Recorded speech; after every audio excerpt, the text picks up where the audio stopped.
Mais qui se cache derrière Génération Identitaire, ce groupuscule qui multiplie les actions anti-migrants? Ces militants d'extrême droite, qui multiplient les actions coup de poing contre les migrants, ont des ramifications dans toute l'Europe et des soutiens, jusqu'aux États-Unis. Plus de contrôle aux frontières, dans les Hautes-Alpes. Voilà en substance, ce qu'a annoncé lundi le ministre de l'Intérieur Gérard Collomb, après avoir qualifié de gesticulation et l'opération choc menée ce week-end, par Génération Identitaire.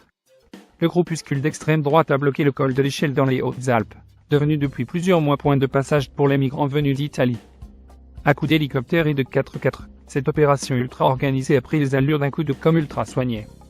De quoi s'interroger sur l'identité de ces activistes, mais aussi sur leur financement, puisqu'à en croire les organisateurs, le blocage du col leur aurait coûté la bagatelle de 30 000 €. D'où vient l'argent qui finance les actions du groupe?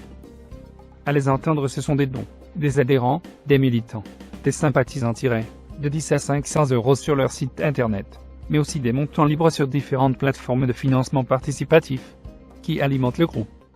Il n'y a pas de personnalité ni d'organisation, ce sont vraiment des particuliers qui ont pu voir nos actions dans les médias et sur les réseaux sociaux, affirma Europe 1, Romain Espino, le porte-parole du mouvement.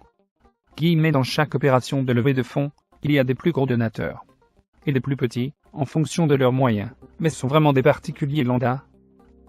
Et l'an dernier, c'est pourtant l'ultra-droite américaine qui avait relayé leur levée de fonds, soutenue entre autres par des poids lourds du suprémacisme blanc.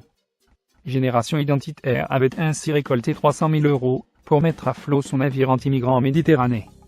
Même formule que le week-end dernier, une opération de communication très visuelle, et où les militants apparaissent toujours à visage découvert.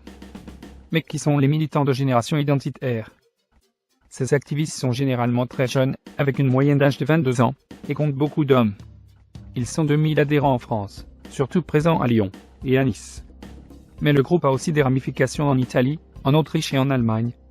Génération Identitaire s'appuie sur de petits noyaux militants très actifs un peu partout en Europe, analyse le politologue Jean-Yves Camus. Ce sont des gens qui ont une idée de l'identité européenne, qui transcende les cadres nationaux. Ainsi, avec une action quelque part, ils font venir des militants de partout, explique-t-il. Ils souhaitent éviter, dans la gestuelle, l'habillement ou le look, tout ce qui pourrait les faire assimiler à des fascistes ou des néo-nazis. Il s'agit tout simplement d'être normal, pointe encore ce spécialiste. Certains s'identifient même à des bobos de droite.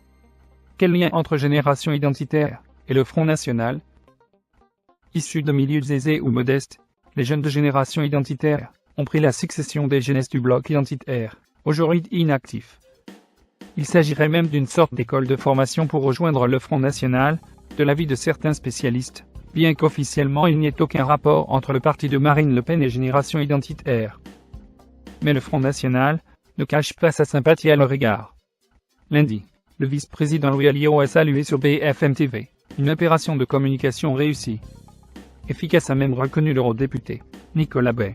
Sur LCP, Génération Identitaire serait la véritable jeunesse du Front National pour l'écrivain Éric Dupin, qui a enquêté plusieurs mois sur le mouvement pour son ouvrage La France identitaire. Selon lui, Génération Identitaire sert le FN en occupant le terrain, et en mobilisant des jeunes qui ont vocation ensuite, pour certains, à rejoindre les rangs du parti. Les sources. Europe numéro 1,